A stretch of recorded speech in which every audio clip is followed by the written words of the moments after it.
ہم یہ دیکھتے ہیں، آبزرو کرتے ہیں کہ گزشتہ چند عرصے سے 9 مئی کا جو معاملہ ہے وہ D G I S P R صاحب کی پریس کانفرنس کے اندر سے اس طرح اس کے اوپر زور نہیں دیا جا رہا تھا، نہ ہی کور کمانڈر کانفرنس کے اعلامیے کے اندر اس کا ذکر آ رہا تھا۔ شروع میں یہ دونوں ایسے فورم تھے کہ جہاں مسلسل 9 مئی کے حوالے سے کوئی نہ کوئی بیان سامنے آتا رہا، پھر اس کے اوپر ایک خاموشی ہو گئی، اور پھر اس کے بعد لوگ بھول گئے کہ جنرل فیض حمید صاحب گرفتار ہیں۔ جنرل فیض حمید صاحب کے متعلق یہ کہا گیا تھا کہ جناب وہ عمران خان صاحب کے خلاف گواہی دے سکتے ہیں کہ 9 مئی کے اندر عمران خان صاحب کا کیا کردار تھا یا جنرل فیض حمید صاحب کا کیا کردار تھا۔ پھر یہ بھی کہا گیا کہ جنرل قمر جاوید باجوہ جو جنرل فیض حمید صاحب کے باس تھے، ان کے متعلق بھی کہا گیا کہ وہ بھی اس معاملے کے اوپر سامنے آ کر گواہی دے سکتے ہیں۔ اب پھر اس قسم کی خبریں گردش میں ہیں، اور پیغام پاکستان تحریک انصاف کو یہ بھجوایا گیا ہے کہ اگر آپ ہمارے ساتھ کسی مفاہمت کے اوپر راضی نہیں ہوتے، اگر عمران خان صاحب کسی ڈیل یا این آر او کی حمایت نہیں کرتے، تو ایسی صورتحال کے اندر 9 مئی کے جو کیسز ہیں وہ اپنے منطقی انجام کی جانب بڑھائے جائیں گے۔ آپ نے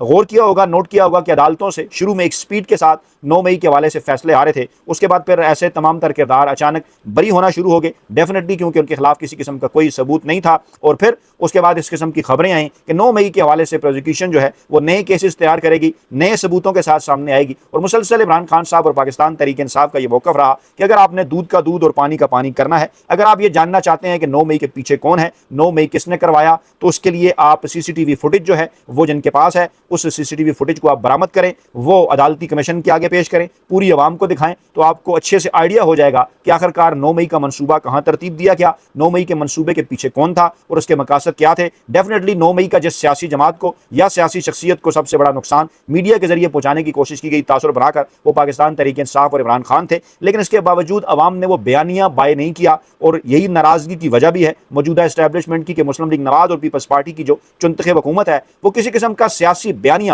عوام کے اندر اس حوالے سے بنانے میں کامیاب نہیں ہو سکی۔ عمران خان صاحب اور پاکستان تحریک انصاف کے حوالے سے کہ جناب 9 مئی انہوں نے کیا، یا ایک ایسا معاملہ تھا جو ان کی حب الوطنی کے اوپر سوالیہ نشان ہے، یا انہیں اس معاملے کے اوپر سزا ملنی چاہیے، اس کے برعکس اس تمام تر معاملے کا لوگ ٹھٹھا اڑاتے ہوئے بھی نظر آئے ٹی وی چینل کی سکرین پر۔ جس قسم کی گفتگو 9 مئی کے حوالے سے ہوتی رہی، پاکستانی اسٹیبلشمنٹ اس حوالے سے پیپلز پارٹی اور نون لیگ کی کارکردگی سے اس طرح سے سیٹسفائی نہیں ہے، اور اب کہا یہ جا رہا ہے کہ نئے اس نظام کے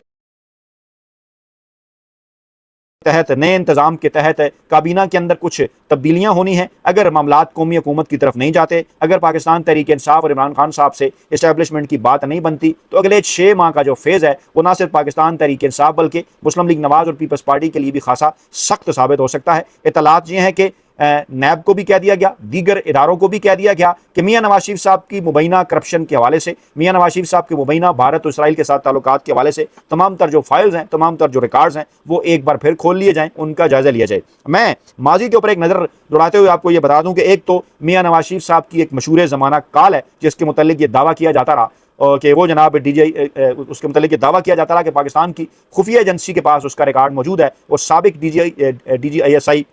جن کو میاں نواز شریف صاحب جو ہے وہ آرمی چیف بنانا چاہتے تھے،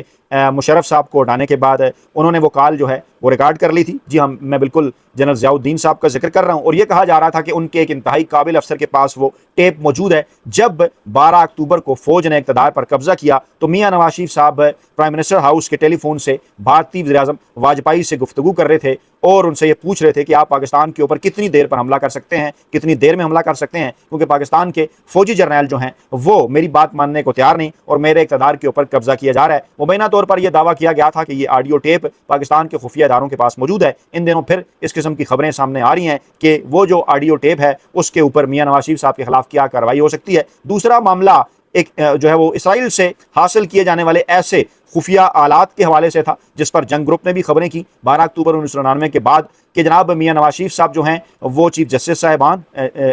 صاحب، ججز صاحبان، آرمی چیف صاحب، کور کمانڈر، ان تمام کی جو آڈیو کالز ہے وہ اسرائیل سے حاصل کی گئی خفیہ ٹیکنالوجی کے ذریعے ریکارڈ کیا کرتے تھے، اور اس کے بعد معاملات کو اپنے حق میں موڑنے کی کوشش کیا کرتے تھے۔ اور پھر اس قسم کی خبریں بھی ماضی میں آتی رہیں کہ ایک آرمی چیف کو میاں نواز شریف صاحب کی جانب سے BMW گاڑی رشوت کے طور پر بھی پیش کرنے کی کوشش کی گئی، اور پھر اس قسم کی خبریں بھی آتی رہیں کہ ایک کور کمانڈر کے